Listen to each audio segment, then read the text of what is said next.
రాజుగారు అడిగితే ఎవరిని అడుగుతాడు? ఆయన రాజ్యంలో ఉండాల్సిన వాళ్ళంతా ఎవరు చెప్పండి? బుద్ధి గల వాళ్ళే కదా. మంత్రికి అనుమానం వచ్చిందంట. బుద్ధి లేని వాళ్ళు ఎందుకు అడుగుతున్నారు రాజా అని మరలా అడిగాడంట. వాళ్ళే కావాలి, నాకు బుద్ధిహీనులే కావాలి. I want foolish fellows. ఒక 5గురిని ఏరుకొని రమ్మన్నాడంట. మంత్రి 5గురు బుద్ధి గలవాలంటే ఏదో పరీక్ష పెట్టి ఏరుకొని తీసుకురావచ్చు. బుద్ధిహీనుల్ని ఎక్కడ ఏరదామా అని మంత్రి గారు బయటకు వచ్చాడంట. బయటకు వచ్చి చూసేలేక ఒకడు గుర్రం మీద వెనకాల ఒక పెద్ద బ్యాగు తగిలించుకొని పోతున్నాడంట. గుర్రం మీద పోతా ఏం తగిలించుకొని పోతున్నాడు? ఒక బ్యాగ్ తగిలించుకొని పోతున్నాడు. అబ్బో వీడు కనపడ్డాడు రా సరైనవాడని వాడిని పిలిచాడంట. అవును, నువ్వు గుర్రం ఎక్కావు కదా, గుర్రం ఎక్కి మరలా ఏం తగిలించుకున్నావు? నీకు బ్యాగ్ తగిలించుకున్నావు కదా, ఎందుకు ఆ గుర్రం మీదే పెట్టి పోవచ్చు కదా అంటే, వామ్మో ఆ గుర్రం నన్ను మోయటమే కష్టం, నా బ్యాగ్ ఆడ మోసిద్ది అన్నాడంట వాడు. అప్పుడు మంత్రికి దొరికాడంట. ఒకడు దొరికాడు, నువ్వు రాజుగారికి కావాలి రా రా అన్నాడంట. రెండో వాడు చూస్తే ఒకడు లైట్ కింద వెతుకుతున్నాడు. లైట్ కింద వెతుకుతుంటే గబగబ వెళ్ళాడు. మంత్రి వెళ్ళాడు. ఏందబ్బా ఈ లైట్ కింద వెతుకుతున్నావు ఏందంటే, నిన్న రాత్రి నేను చీకట్లో తాళం పోగొట్టుకున్నానండి, కాబట్టి అది దొరికిద్దని లైట్ కింద చూస్తున్నానండి అన్నాడంట. వాడు ఏడ తాళం పోగొట్టుకుంది? చీకట్లో తాళం పోగొట్టుకొని ఏడ ఎదుగుతున్నాడు? నువ్వు రెండో వాడు రారా రారా, ఇలాంటి బుద్ధిహీనుడే కావాలి మా రాజుగారికి అని తీసుకెళ్ళాడంట. మూడో వాడిని చూశాడంట. ఒకడు గబగబ యవనస్తుడు పరిగెత్తుకుంటూ వస్తున్నాడంట. ఈ మంత్రి గారు చూసి, ఏందబ్బాయి పరిగెత్తున్నావంటే, భార్యాభర్తలు ఇద్దరం గొడవ ఆడుకున్నామండి, మా భార్య గొడవ మధ్యలో అనింది, పెద్దగా అరవబాకు, బయట వాళ్ళు వింటారు, బయట వాళ్ళకి వినపడింది మన గొడవ అనింది, బయట ఎవరున్నారా అని పరిగెత్తుకుంటూ వస్తారు. బయట ఎవరు వింటున్నారా మా గొడవని ఏం చేస్తున్నాడంట, పరిగెత్తుకుంటూ వస్తున్నాను. ఎవరు కనపలేదు, నువ్వు ఒక్కడవే కనపడా, రారా నువ్వు ఒక బుద్ధిహీనుడి రారా అని వాడిని మూడో వాడిని తీసుకెళ్ళాడంట రాజుగారి దగ్గర. ఇంకొక ఇద్దరు కావాలి. ఈ ఇద్దరు ఏడ కనపడతారా అని మంత్రి గారు పోతా ఉంటే ఇద్దరు యవనస్తులు బాగా కొట్టుకుంటున్నారంట. బాగా రక్తపాతాలు చితట్టు కొట్టుకుంటున్నారంట. ఆపి, ఏందబ్బాయి మీ గొడవ ఏందంటే, ఏమండి నాకు ఒంటిలో మేకలు గొర్రెలు ఉన్నాయి, వాడి సింహం వచ్చి నా గొర్రెని ఏం చేసింది, తినేసింది, కాబట్టి నేనేమంటున్నానంటే దానికి తగ్గది నాకు ప్రతిఫలం ఏమంటున్నాను, ఏమిస్తావో చెప్పంటే వాడు చెప్పటలేదు, అందుకని కొట్టుకోండి అంటే, నీకు నిజంగా సింహం ఉందా అన్నాడంట. కాదండి నాకు రాత్రి కల్లో వచ్చింది, నా సింహం వెళ్ళి వాడి గొర్రెలు తిన్నట్టుగా వీడికేమొచ్చిందంట, రాత్రి కళ వచ్చిందండి అంటే వాడిని అడిగాడంటే, నీకేం కళ వచ్చింది? నిజంగా నాకు కూడా అదే కళ వచ్చిందండి, నా పొట్టేలుని ఎవరు తిన్నారు, వాడి సింహం వచ్చి కల్లో తిన్నట్టుగా నాకు రాత్రి కళ వచ్చింది, దానికోసం కొట్టుకుంటున్నాం మేము. కళ కోసం ఏం చేస్తున్నారు, కొట్టుకుంటున్నారండి. రండిరా మీ ఇద్దరు అసలైన బుద్ధిహీనులని రాజుగారి దగ్గరికి 5గురిని తీసుకెళ్ళాడంట. దేవుని బిడ్డలం మనం, దేవుని వాక్యం చెబుతుంది బుద్ధి కలిగి నడుచుకోవాలి మనం దేవుని కాడ. ఏంటి మన బుద్ధి అంటే, విశ్వాస జీవితంలో దేవుడు మనల్ని విడిచిపెట్టడు, ఖచ్చితంగా ఆయన మనకు ప్రతిఫలం ఇస్తాడు. హల్లెలూయా.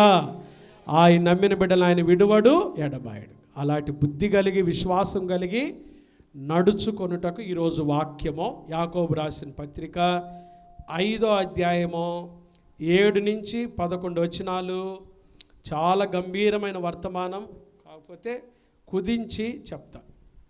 చూడండి, యాకోబు రాసిన పత్రిక 5వ అధ్యాయం 7వ వచనం. సహోదరులారా, ప్రభువు రాకడ వరకు ఓపిక. ఈ రోజులో ఈ ఓపిక లేదు మనకి, ఓపిక నశించిపోతుంది.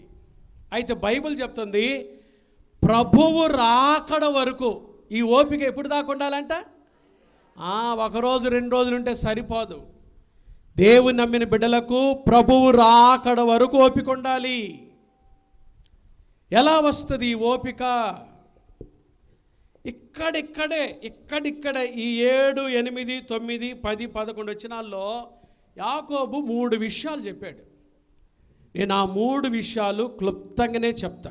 బల్లారాధన ఉంది కాబట్టి క్లుప్తంగానే చెప్తా. సాయంత్రం మరలా వాగ్దాన సందేశ కూడుకుంది 6:30 గంటలకే, కాబట్టి అందరం రావాలి. క్లుప్తంగానే చెప్తాను. చక్కగా దేవుని వాక్యాన్ని చూద్దాం.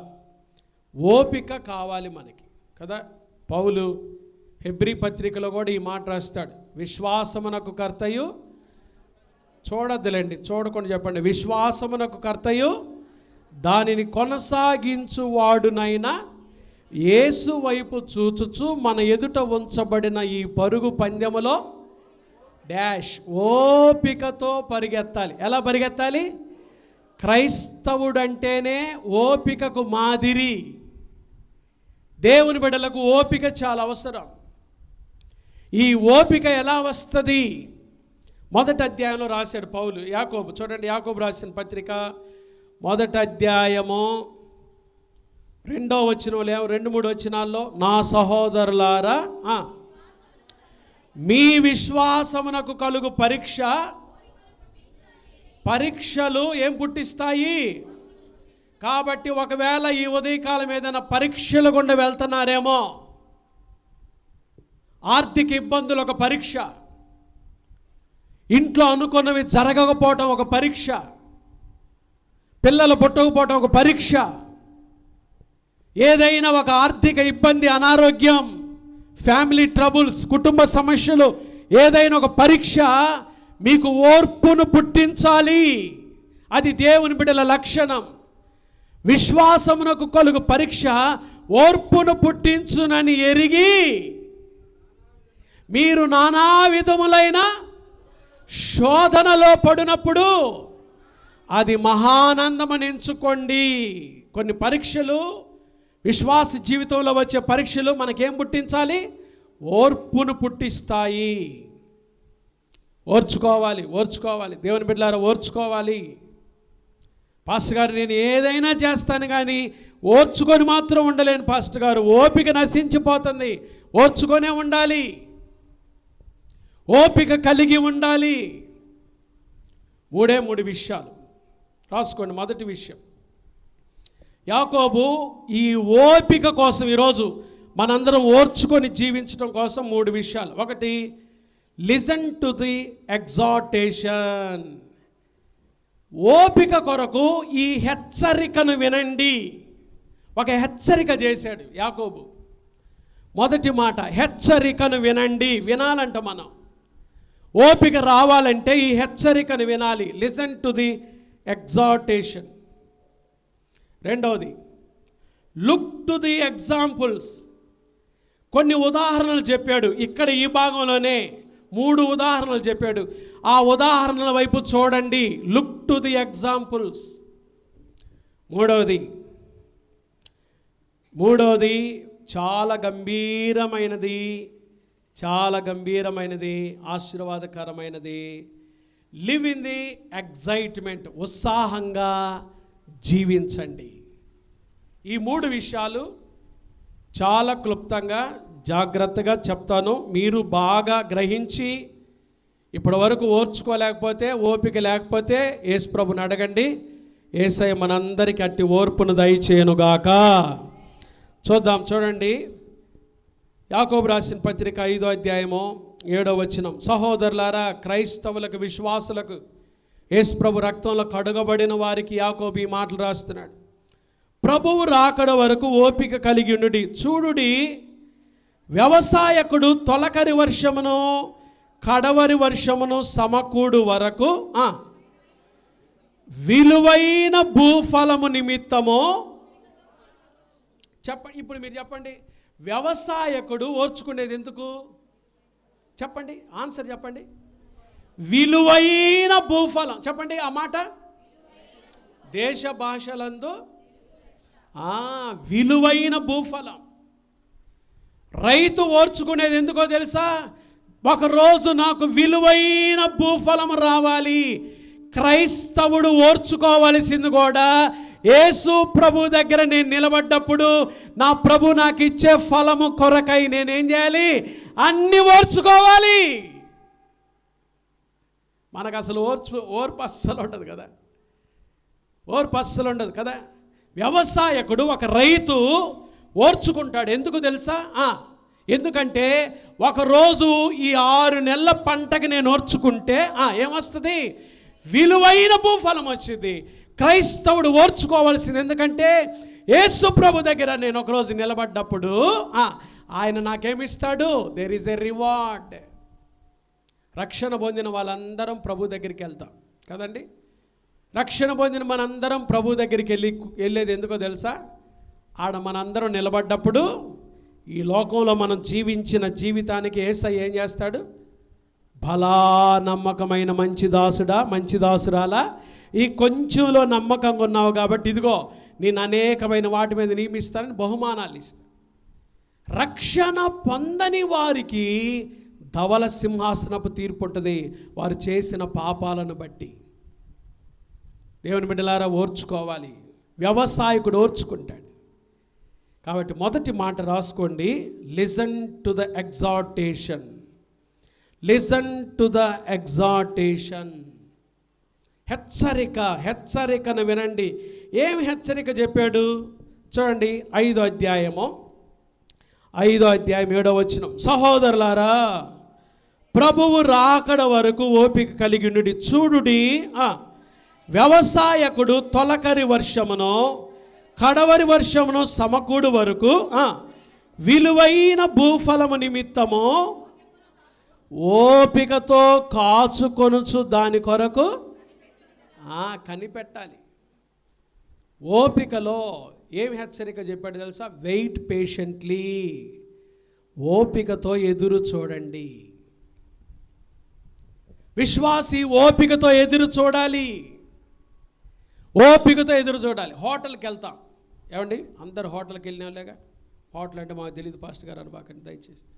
అందరూ హోటల్కి వెళ్ళగానే ఎవరుంటారు అక్కడ? వెయిటర్ అంటారు. చెప్పండి ఎవరు? ఆయన పేరు ఏం పేరు? వెయిటర్, సర్వర్ అంటారు. ఈ వెయిటర్ ఏం చేస్తాడంటే రాగానే కూర్చోగానే నేను మీకు ఏం చేయగలను చెప్పండి, మెనూ తీసుకురండి అంట. మనం ఆర్డర్ చేసిన దాన్ని ఏం చేస్తాడు? చక్కగా ఏం చేస్తాడు? తీసుకెళ్ళి ఆర్డర్ చెప్పి లోపల దాన్ని మనకి తీసుకొస్తాడు. వెయిటర్ పని అదే. మనం ఆర్డర్ ఇవ్వగానే ఆ ఆర్డర్ కొరకు వెయిటర్ వెయిట్ చేసి మన కోసం ఏం చేస్తాడు? తీసుకొని వస్తాడు. వెయిటర్ పని అది హోటల్లో. దేవుడు మనకిచ్చిన ఆజ్ఞలు పాటిస్తూ ఈ లోకంలో యేసు ప్రభు రాకడ వరకు మనం అలాగే వెయిట్ పేషెంట్లీ. ఎప్పుడైతే నువ్వు అలా వెయిట్ చేస్తావో ఒకరోజు నీకు బహుమానం ఉంది. కొన్నిసార్లు మనం వెయిట్ చేయలేం. ఎంత తొందరో, అన్నీ తొందరగా రావాలనుకుంటా. దేవుడు తగిన సమయమందు మిమ్మును హెచ్చించున్నట్లు ఆయన బలిష్టమైన చేతి క్రింద దీన మనస్కులయుండుడి. ఆయన పక్షపాతి కాడు. ఆయన పక్షపాతి కాడు. ఖచ్చితంగా ఆయన సహాయం చేస్తాడు. కాబట్టే వెయిట్ చేయాలి. Wait patiently. ఇది ఒక హెచ్చరిక. యాకోబు చెప్తున్నాడు, ప్రభువు రాకడ వరకు ఓపికతో కనిపెట్టుచూ ఉండండి. చూడండి ఎంత చక్కటి మాట చెప్పాడు. తర్వాత ఈ మొదటి మాటలోనే రెండవ హెచ్చరిక ఏం చెప్పాడంటే 9వ వచనం. సహోదరులారా, మీరు తీర్పు పొందకుండు నిమిత్తము ఒకని మీద ఒకడు సనగకుడి. ఈ వెయిట్ చేసే సమయంలో మనకేమొచ్చేస్తాయి? సనుగులు. ఎంత సనుగుతుంటాం. ఇంత చేసినా దేవుడు మమ్మల్ని కరుణించటంలా, ఇంత చేసినా దేవుడికి మేము ఇష్టం లేదేమో, మేము ఇంత నమ్మకంగా జీవించిన సనగద్దు అని అంటూ రెండో హెచ్చరిక ఏం చెప్పాడు తెలుసా? Work productively. ఉత్సాహంగా పని చేయండి, ఓపికతో కనిపెట్టండి. ఇదొక హెచ్చరిక. రెండోది, ఉత్సాహంగా ఉత్పాదకంగా పని చేయండి. Work productively. ఎక్కడ పని చేయకుండా ఉండబాకండి, ఆగిపోబాకండి, మీ పని ఆపుకోబాకండి. నాకేం జరగట్లేదులే, నేను ఎందుకు రావాలే మందిరానికి అనలేదు అన్న. పెనీనా విసిగిస్తుంది, తనకు బిడ్డలు లేరు. రామ మందిరానికి వెళ్దాం. ఎల్కాన్ అన్నాడు, రామ మందిరానికి వెళ్దాం. ఏం చేశాడు దేవుడు?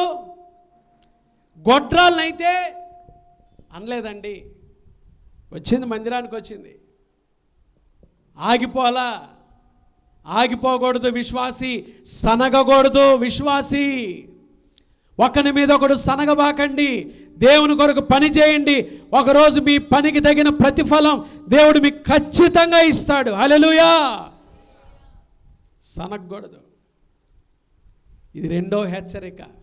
ఓపికతో కనిపెట్టండి, వర్క్ ప్రొడక్టివ్లీ, కష్టపడి పని చేయండి. మూడవది విట్నెస్ పాజిటివ్లీ, సానుకూలంగా సాక్ష్యం ఇవ్వండి.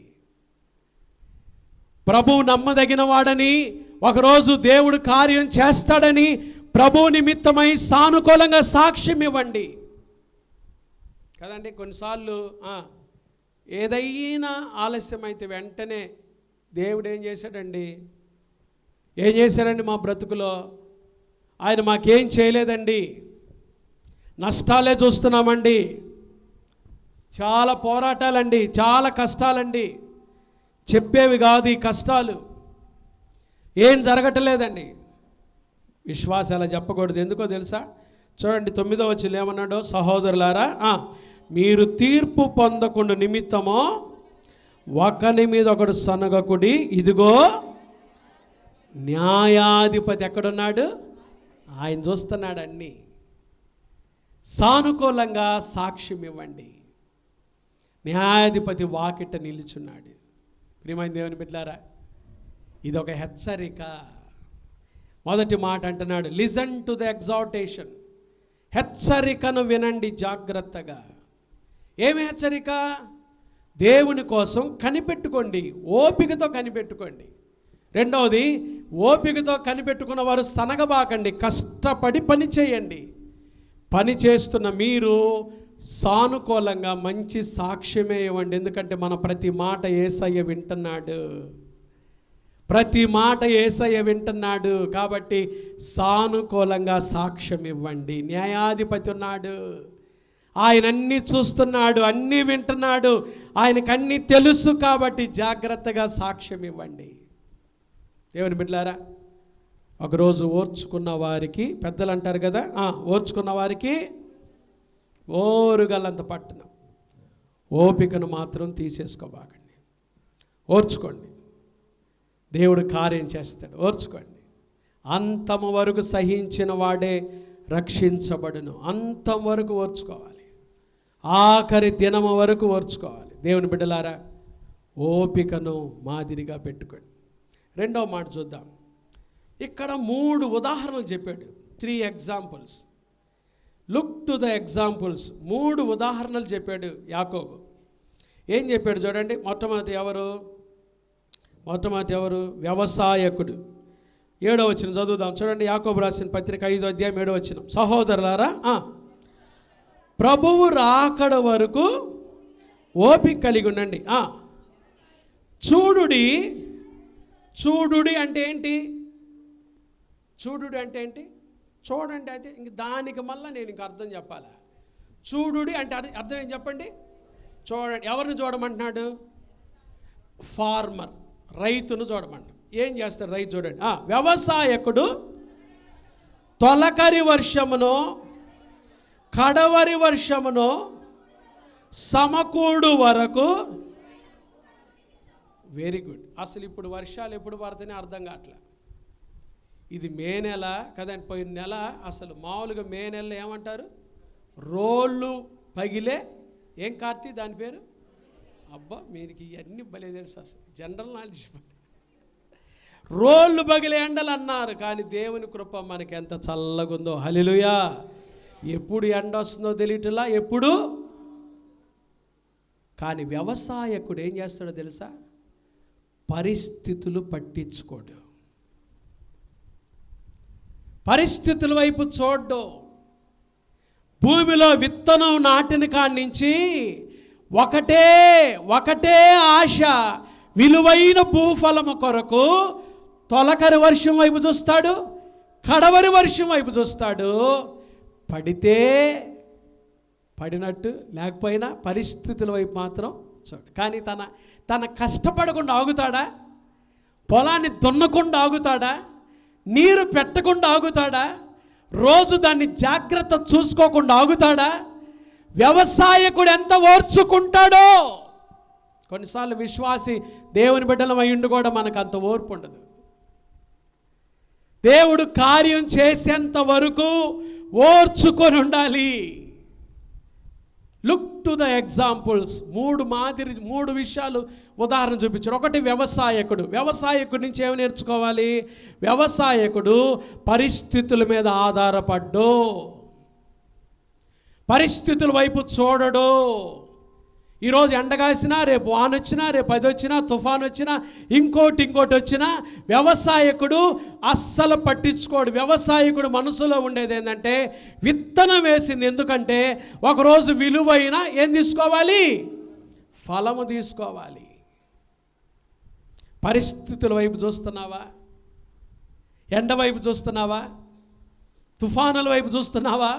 వర్షం వైపు చూస్తున్నావా? వ్యవసాయకుడు అసలు ఈ పట్టించుకోడు. వాళ్ళు ఇట్టంటున్నారండి నన్ను, ఆమె ఇట్టంటదండి నన్ను, వాళ్ళైతే ఒకటేమని ఏగి పారేస్తారండి, అస్సలు చూడరు. విశ్వాసులు ఇవేవి పట్టించుకోకూడదు. ఓపిక. ప్రార్థనకు వస్తున్నందుకు నన్ను ఇన్ని మాట్లాడినారండి, అసలు అవేం పట్టించుకోకూడదు. పౌలు అందుకనే చెప్పాడు, విశ్వాసమునకు కర్తయు దాన్ని కొనసాగించు వాడునైనా యేసు వైపు చూడండి. ఈ పరుగు పందెంలో ఓపికతో పరిగెత్తండి. విశ్వాసి పరుగు పందెము ఓపికతో పరిగెత్తేది, తొందరపడితే కాదు, ఓపికతో ఎదురు చూడాలి. కాబట్టి మొదటి ఉదాహరణ ఏం చెప్పాడు? వ్యవసాయకుడు పరిస్థితుల వైపు చూడడు. విశ్వాసి దేవుని బిడ్డ కూడా ఎవరి వైపు చూడకూడదు? పరిస్థితుల వైపు చూడకూడదు. రెండవది ఎవరిని పెట్టాడో తెలుసా? ప్రవక్తలు. చూడండి ఏమన్నాడు అక్కడ. యాకోబు రాసిన పత్రిక 10వ వచనం చదువమ్మా. 5:10 చదువు తల్లి. నా సహోదరులారా, ప్రభువు నామమున బోధించిన ప్రవక్తలను శ్రమానుభవమునకును. రెండవది ప్రవక్తలు. ఒకటి వ్యవసాయకుడు మన మాదిరి, వ్యవసాయకుడు పరిస్థితుల వైపు చూడు. రెండవది ప్రవక్తలు. ప్రవక్తలు ఏం చేశారు? మనకు ఒక ప్రవక్త తెలుసు, ఇర్మియా ప్రవక్త. ఆయన పేరు వీపింగ్ ప్రాఫెట్. 2 వచనాలు చదువుదాం ఈయన గురించి, మీకు అర్థమయ్యేటట్టుగా. ఇర్మియా గ్రంథం 38వ అధ్యాయం 6వ వచనం. ఇర్మియా గ్రంథం 38వ అధ్యాయము 6వ వచనం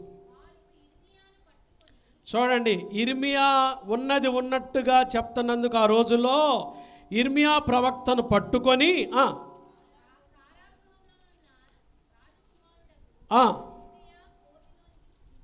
ఎక్కడికి దించారండి? ఏం చేసినందుకు? ఈయన తప్పు చేశాడా? చూడండి, రాజకుమారుడు మల్కియా గోతిలోనికి దింపిరి. అందులోనికి ఇర్మియాను త్రాళ్లతో దింపినప్పుడు ఆ గోతిలో నీళ్లు లేవంట. ఏమి లేవు? నీళ్ళు లేవు. ఆ తర్వాత బురద మాత్రమే ఉండెను. ఆ బురదలో ఇర్మియా దిగబడ్డాడు. గోతిలోకి దించారండి. గోతి అంటే మామూలు గోతి కాదు. మనం ఈ వేసవికాలంలో చూస్తాం, పిల్లలు గోతిలో పడిపోయారండి. ఏ గోతిలో? బోరులో పడ్డారండి, బోరు బావిలో పడ్డారండి. అలాంటి ఒక బావి, అది గోతిలో దించేశారంట ఇర్మియాని. ఆ గోతిలో నీళ్లు లేవంట. మరి ఏమున్నాయి? బురద ఉంది. బురదలో ఇర్మియా దించగానే ఇర్మియా కాళ్ళు ఏమైపోయినాయి? చెప్పండి, ఏమైనాయి? గట్టిగా చెప్పరా, ఏమైనాయి? మిమ్మల్ని అట్లా వేస్తే, ఒక్కల్నే తీసుకెళ్ళి గోతిలో పడేస్తే, యేసు ప్రభువుని గురించి ప్రకటిస్తున్నందుకు, దేవుని కొరకు నమ్మకంగా జీవిస్తున్నందుకు, యథార్థంగా బ్రతుకుతున్నందుకు అట్లా బురద గుంటలో వేసి వస్తే ఒక నెల రోజుల తర్వాత తీసుకొస్తే మళ్ళీ ప్రార్థన చేస్తారా? ఏం ప్రార్థనలే అండి.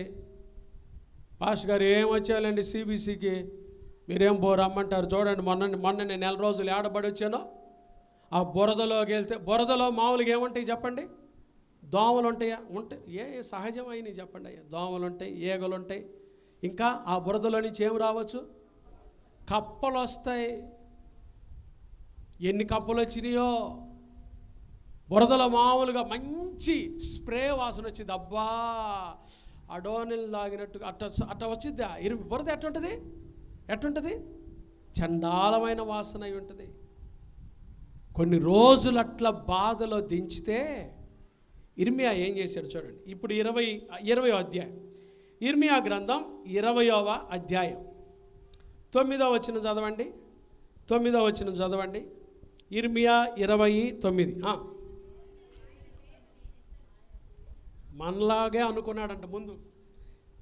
ఆయన పేరు నేను ఎత్తను, ఆయన నామమును బట్టి నేను ప్రకటింపను.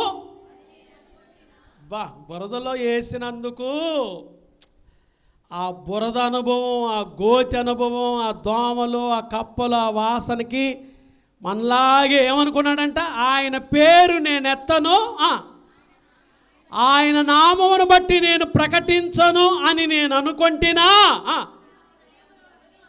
అది నా హృదయములో అగ్ని వలె మండుచు నా ఎముకలలోనే మూయబడినట్లున్నది. చప్పట్లు కొట్టి యేసయ్య నామాన్ని స్తుతించాం.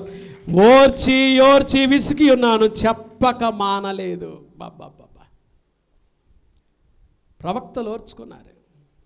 వ్యవసాయకుడు ఓర్చుకుంటాడు, ప్రవక్తలు ఓర్చుకున్న ప్రవక్తలను మాదిరిగా పెట్టుకోండి.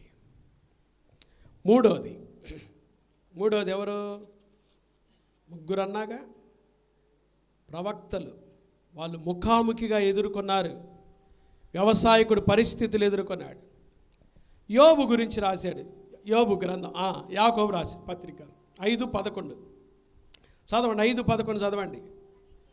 సహించిన వారిని ధన్యులను కొనుచున్నాము కదా, మీరు యోబు యొక్క సహనమును గురించి ఏం విన్నామండి?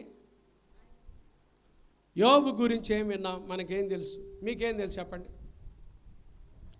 యోబు ఎవరో తెలుసా? యోబు గందరగోళం, కన్ఫ్యూజన్.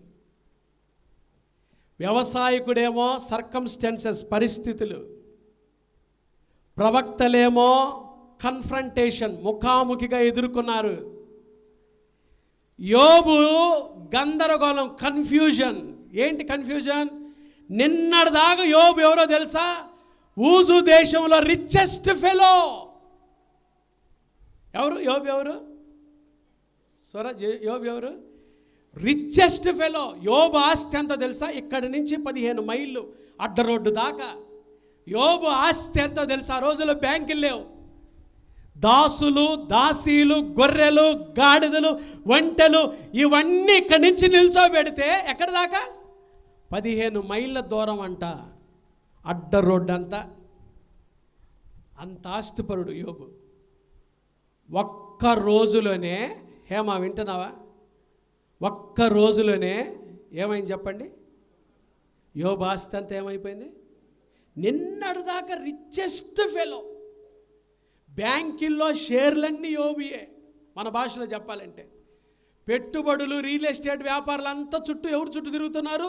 యోబు చుట్టే.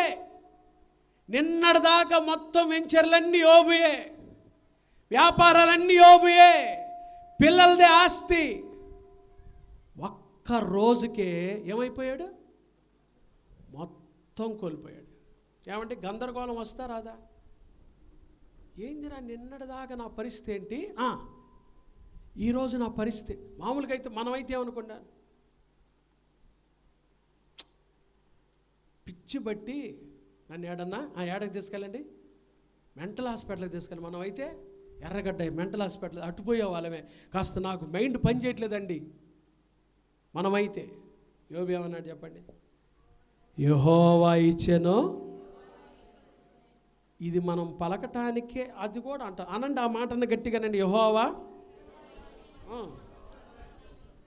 గట్టిగానండి, యెహోవా ఇచ్చెను. అది యోబు అన్నాడు. మనమైతే చేస్తావయ్యా, నువ్వేం చేయవయ్యా మాకు, అరే నిన్నటిదాకా బాగుంటివే. ఈ సంగతులలో యోబు ఏ పాపమును చేయలేదు, దేవుడు అన్యాయము చేసనని చెప్పలేదు. ఎంత మంచోడు యోబు. యోబు సహనం, గందరగోళ పరిస్థితులు వచ్చినా యోబు ఓపికను వదిలిపెట్టలేదు. విశ్వాసి, దేవుని బిడ్డ, ఉదయకాలం వాక్యం వింటున్న దేవుని బిడ్డ, ఈ 3 ఉదాహరణలు. వ్యవసాయకుడు పరిస్థితులు ఎట్లా ఉన్నా, కొన్నిసార్లు బాగా పంట చేతికి వస్తుంది అన్నప్పుడే ఏమొస్తుంది? లైలా తుఫాన్ వస్తుంది. లైలా, హవీలా, ఇకే తుఫాన్లన్నీ ఆడవాళ్ళ పేర్లే. మరి ఏమో నాకు కూడా అర్థం కాదు కొన్నిసార్లు కదా. మొన్న వచ్చింది ఉత్తరప్రదేశ్లో, అది అసలు పేరే నోరు తిరగని తుఫాన్. అది మరి నార్త్ ఇండియాలో వచ్చింది. అబీబా ఏదో మొత్తానికి, దానికి 4 పేర్లు ఉన్నాయి. బాగా పంట చేతికి వస్తుంది అన్నప్పుడు కొన్నిసార్లు ఏమైంది? పంట కోల్పోతాడు. అయినా వ్యవసాయకుడు ఓపికను వదిలిపెట్టాడు. పరిస్థితులు ఎలా ఉన్నా విశ్వాసి, దేవుడు నీకు ప్రతిఫలం ఇచ్చేవాడు కాబట్టి ఓర్చుకో, ఓపికను మాదిరిగా పెట్టుకో. ప్రవక్తలు ముఖాముఖిగా శ్రమలు ఎదుర్కొన్నారు. ఇర్మియాను గోతులో పడేశారు. బురద కాళ్ళు దిగిపోయినాయి. 1 నెల రోజులు, 2 నెలలు భయంకరమైన శ్రమ ఎదుర్కొన్నా మళ్ళా బయటకు వచ్చిన తర్వాత అంటున్నాడు, అసలు నేను ఆయన పేరు ఎత్తను, ఆయన గురించి మాట్లాడనని నా హృదయంలో నేను అనుకుంటున్నా, నా ఎముకలు విరిగిపోయినట్టుకున్నాయి, చెప్పక మానలేను, ఆయన గురించి సాక్ష్యమీయకుండా ఉండలేను అన్నాడు. ఎంత ఓపిక అండి! దేవుని బిడ్డలకు అంత ఓపిక కావాలి. యోబు ఒక్కరోజే, నిన్నటిదాకా యోబు రిచెస్ట్ పర్సన్, ఒక్కరోజులు అన్నీ కోల్పోయినా ఆ గందరగోళ పరిస్థితుల్లో కూడా యెహోవా ఇచ్చెను, యెహోవా తీసుకొని పోయాను, యెహోవా నామమునకే స్తుతి కలుగును అన్నాడు. కానీ యోబు ఎక్కడ సహనాన్ని వదిలిపెట్టలా. 2 విషయాలు. ఆఖరి విషయం, ఈ యాకోబు భలే ప్రాక్టికల్గా రాస్తాడు. నేను చాలా ఇంట్రడక్షన్ చెప్పలే ఎందుకంటే సమయం లేదు. చూడండి 11వ వచనం, సహించిన వారిని ధన్యులు అనుకొనుచున్నాము కదా, మీరు సహనం గురించి వింటిరి. ఆయన అంటే ఎవరు ఇక్కడ? యోబు కాదు, దేవుడు, యేసయ్య. ఆయన ఎంతో జాలియు కనికరము గలవాడని. మూడోది ఏం చెప్తాడు తెలుసా? Live in the excitement. ఉత్సాహంగా జీవించండి దేవుని బిడ్డలారా. ఎందుకో తెలుసా? మనం ఆరాధించే దేవుడు కనికరం గల దేవుడు, compassionate heart. Hour God is a compassionate heart. ఆయన కనికరం గల దేవుడు, జాలి గల దేవుడు.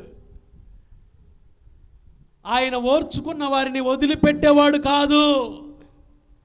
ఎవరైతే ఓర్చుకుంటున్నారో, శ్రమలు ఓర్చుకుంటున్నారో, సహనంతో ఉన్నారో, అన్యాయపు మాటలు ఎవరైతే ఓర్చుకుంటున్నారో, మిమ్మల్ని ఎవరైనా నిందిస్తున్నారా, మీరు ఎవరైతే నిందించబడుతూ ఓర్చుకుంటున్నారో, ఆయన ఒకరోజు ప్రతిఫలం ఇస్తాడు. ఆయన జాలియు కనికరం గల దేవుడు. రెండవది, సమస్తము ఆయన స్వాధీనంలో పెట్టుకున్నవాడు. He controlled everything. ఆయన చేతులు అన్నీ ఉన్నాయి. కాబట్టి మీరు దుఃఖపడబాకండి, సంతోషంగా ఉండండి, ఉత్సాహంగా ఉండండి. యేసయ్య కనికరం గల దేవుడు, కనికర పూర్ణుడు. ఆయన చూస్తున్నాడు, ప్రతిఫలం ఇస్తాడు. రెండవది, ఆయన చేతిలో సమస్తం ఉంది. He controlled everything. మొత్తం ఆయన స్వాధీనంలో ఉన్నాయి. ఆయన ఏదైనా చేయగలిగిన వాడు. కాబట్టి ఓర్చుకోండి, ఒకరోజు ఆయన ప్రతిఫలం ఇస్తాడు కదా. ఎంత ఓర్చుకుంటే దేవుని మందిరంలో, దేవుని సన్నిధిలో ఎంత ఓర్చుకుంటామో ఒకరోజు దానికి తగిన ప్రతిఫలాన్ని మనం పొందుకుంటాం కదా. ఒక ఆయన ముగిచ్చేస్తాను నేను. ఒక ఆయన వాళ్ళ కొడుకుని తీసుకొని వెళ్ళాడంట ఒక మంచి ప్రొఫెసర్ దగ్గరికి వాళ్ళ కొడుకుని తీసుకెళ్ళాడు. సార్, మీ కాలేజీలో చాలా పెట్టారు కదా, చాలా మంచి కోర్సులు పెట్టారు కదా, నా కొడుక్కి మంచి కోర్సు ఒకటి జాయిన్ చేయాలనుకుంటున్నాను నేను. ఈయన మాట్లాడుతుంటే పేరెంట్ కదా, మాట్లాడించి అసలు ముందు మీ కొడుకుతో నేను మాట్లాడాలండి, వాడేం కావాలనుకుంటున్నాడు. తల్లిదండ్రులు ఫస్ట్ పిల్లోడి ఇంట్రెస్ట్ చూడాలి కదా. నేను అసలు మీ పిల్లోడితో మాట్లాడతా, వాడు ఏం కావాలనుకుంటున్నాడు. అప్పుడు వెంటనే మా పిల్లోడితో ఎందుకండి, నేను వచ్చే కదా పేరెంట్గా, నేను కదా ఫీజు కట్టేది. కాదండి, వాడు చేసే కోర్సు వాడికి ఉపయోగం రావాలి. చూడండి, మర్రి చెట్టుగా తయారవటానికి ఎన్ని సంవత్సరాలు? 100 సంవత్సరాలు పట్టిద్దండి. ఇక్కడే సొరపాదు ఉంది. ఈ సొరకాయలు కాయటానికి 2 నెలలు చాలు. చూసారా? వాడు చేసుకునే తీర్మానాలు, వాడు తీసుకునే నిర్ణయాలను బట్టి వాడు మర్రి చెట్టు అవ్వడా, అంత ఓపిక కావాలి, అంత ఓర్చుకోవాలి. వాడు 100 సంవత్సరాలు ఓర్చుకున్నాడంటే మర్రి చెట్టు అనేక మందికి ఏమిస్తుంది చెప్పండి? నీడనిస్తుంది. 2 నెలల వరకే ఈ చిన్న కోర్సే చేస్తానన్నాడా, వాడు అంతవరకే ఉపయోగంలో ఉంటాడండి. ఒక ప్రొఫెసర్ అన్న మాటలు ఇవి. వాస్తవంగా ప్రభు కోసం నువ్వు ఎంత ఓర్చుకుంటావో దేవుని బిడ్డ, ఒకరోజు దేవుని కాడ అంత ప్రతిఫలం పొందుకుంటావు. ఓర్చుకోవాలి. పౌలు అంటున్నాడు కదా యాకోబు, ప్రభువు రాకడ వరకు ఏం కలిగి ఉండండి? ఓపిక కలిగి ఉండండి. ప్రార్థన చేసుకుందాం.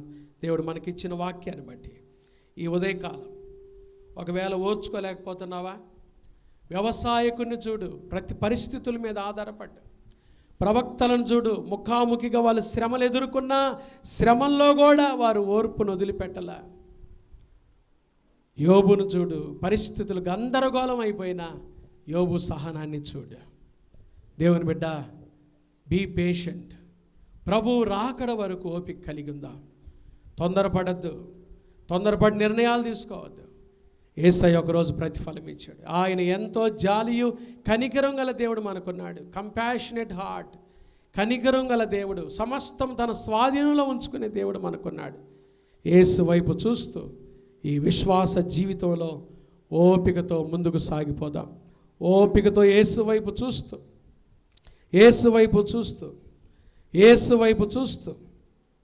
ఈ విశ్వాస జీవితంలో ప్రభు వైపు చూస్తూ ముందుకెళ్దాం.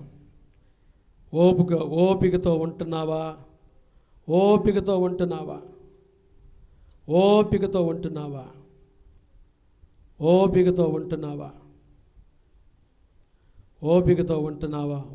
ఉంటున్నావా? ప్రార్థన చేసుకో. యేసయ్యా, వ్యవసాయకుడికి ఎంత ఓర్పయ్యా, పరిస్థితులు చూడ్డ కదా, విలువైన భూఫలము కొరకు వాళ్ళు ఓర్చుకుంటున్నట్టుగా, ఇదిగో నాయన నేను ఓర్చుకుంటానయ్యా. యేసయ్యా, నేను ఓర్చుకుంటాను. సహాయం చేయ్యా. ప్రభు వైపు చూస్తూ ఈ విశ్వాస జీవితంలో యేసు వైపు చూస్తూ ఓర్చుకుంటానయ్యా.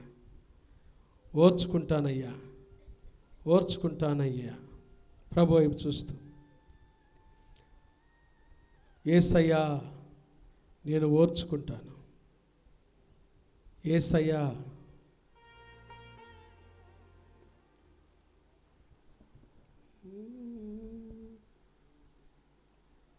యేసయ్యా కనికర పూర్ణుడా, మనోహర ప్రేమకు నిలయుడా,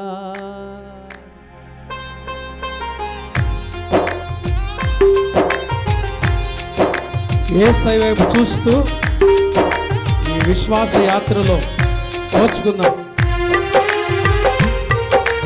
ఎక్కడైనా దుఃఖపడుతున్నావా, తొందరపడుతున్నావా?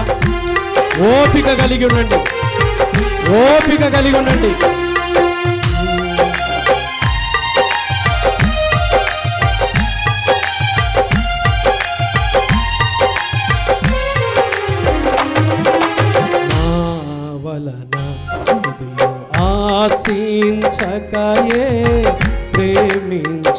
విడిచితివి, నన్ను రక్షించుటకు ఉన్నత భాగ్యము విడచితివి.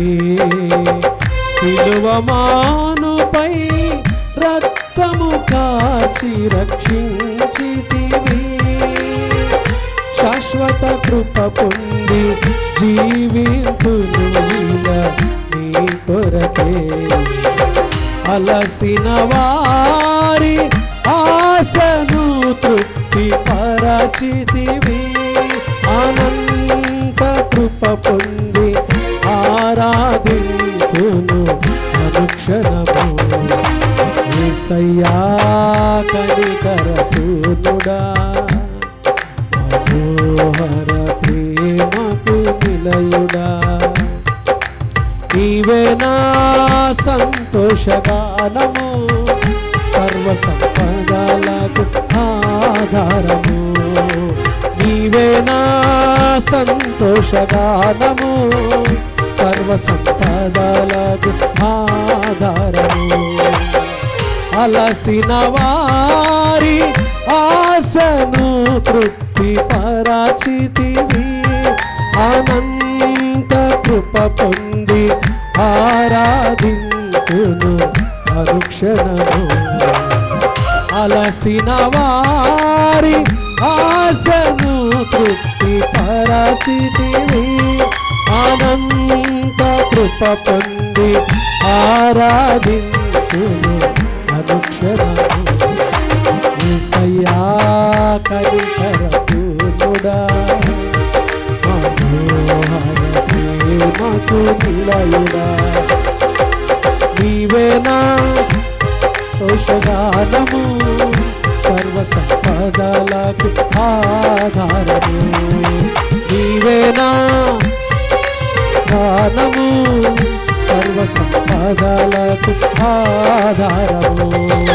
నీవే నా సంతోషగానము, సర్వ సంపదలకు ఆధారము. నీవే నా సంతోషగానము, సర్వ సంపదలకు ఆధారము. నీవే నా యేసయ్యా, నీవే నా యేసయ్యా. ఓర్పు దయచేయ, ఓపిక దయచేయ, ఓపిక దయచేయ, ఓపిక దయచేయి స్వామి. ఓర్చుకోనుండుటకు నేర్పించయ్యా, ఓపిక దయచేయ. నీవే నా యేసయ్యా, సర్వ సంపదలకు ఆధారము. నీవే నా సంతోషగానము, సర్వ సంపదలకు ఆధారము. నీవేనా, నీవేనా యేసయ్యా, సర్వ సంపదలకు ఆధారము. నీవేనా సంతోషగానము, సర్వ సంపదలకు ఆధారము. అలసిన వారి ఆశను తృప్తి పరచితివి, అనంత కృప పొంది ఆరాధింతును తుది వరకు. అలసిన వారి ఆశను తృప్తి పరచితివి. యేసయ్యా అలిసిపోయొచ్చనయ్యా, అలిసిపోయొచ్చనయ్యా, అలిసిపోయొచ్చనయ్యా నీ సన్నిధికి. నా ఆశలు తృప్తిపరచవా, నా ఆశలు తృప్తిపరచవా, నా ఆశలు తృప్తిపరచవా.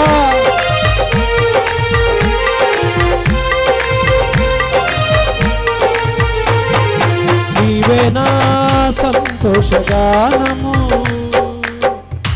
సర్వ సంపదలకు ఆధారము.